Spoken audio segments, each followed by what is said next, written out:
기자회견의 취지는 유엔 총회를 계기로 한 외교 성과 등을 주로 설명하는 자리였습니다. 하지만 아베 총리는 기자회견에서 상당한 시간을 할애해 한국을 공개적으로 비난했습니다. 실제로 이탈리아 통신사 기자가 한일 관계 악화에 관한 질문을 하자 아베 총리는 우선 확실하게 말씀드리고 싶은 것은 수출 관리 문제와 한반도 출신 노동자 문제는 완전히 별개의 문제다. 이렇게 이야기를 시작했습니다. 이 발언은 한국인 징용 피해자에게 배상하라는 대법원 판결에 대한 보복으로 일본이 수출 규제를 강화했다는 국제사회의 비판을 불식하려고 했던 것으로 해석됩니다. 그리고 징용 판결에 대해서는 한국과의 사이에는 전후 처리의 근본을 정한 나라와 나라 사이의 신뢰관계를 해치는 행위가 이어지고 있다면서 한국의 책임을 돌렸습니다. 또한 수출규제 관리 강화가 세계무역기구 협정을 포함한 자유무역질서에 완전히 부합한다는 기존 주장을 되풀이하면서 안전보장상의 문제가 없는 것이 확인되면 수출을 허가해오고 있다. 주변국을 비롯한 타국과의 무역에 영향을 미치는 것은 없다. 이렇게 말도 안 되는 주장을 했습니다. 그는 이어서 이번에 한국 측으로부터 지소미아의 종료가 일방적으로 통보된 것은 매우 유감이다. 어쨌든 한국에 대해서 나라와 나라의 약속을 지키도록 요구하고 싶다. 이렇게 말하면서 뻔뻔함의 극치를 보여줬습니다.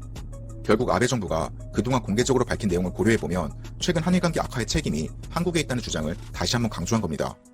그리고 아베는 유엔 총회를 계기로 문재인 대통령과 정상회담은 물론 서서 대화하는 접촉도 하지 않았었습니다. 그런데 외교 성과를 설명하는 기자회견에서 한국을 공개적으로 비난하는데 상당한 시간을 할애한 것으로 보면 국제 여론을 일본에 유리한 방향으로 이끌겠다는 계산이 깔렸다는 분석이 지배적입니다. 하지만 문재인 대통령은 유치한 아베 총리와는 다르게 이번 유엔 총회에서 별도의 기자회견을 열지 않았고 일본을 비판하는 행동을 일절하지 않았습니다.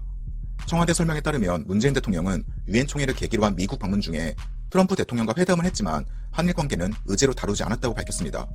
그런데 아베는 니혼게이자의 신문에 따르면 기자회견 전에 트럼프 대통령과 회담에서도 한국이 지소미아를 일방적으로 종료하고 통보했다.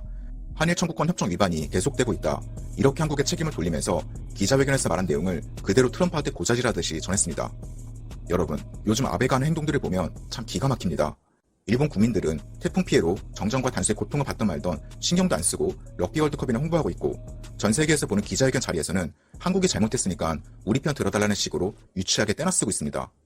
그래서 이제는 아베가 떼 그만 쓰고 정신승리 그만하고 현실을 직시했으면 좋겠습니다. 오늘 영상 여기까지고요.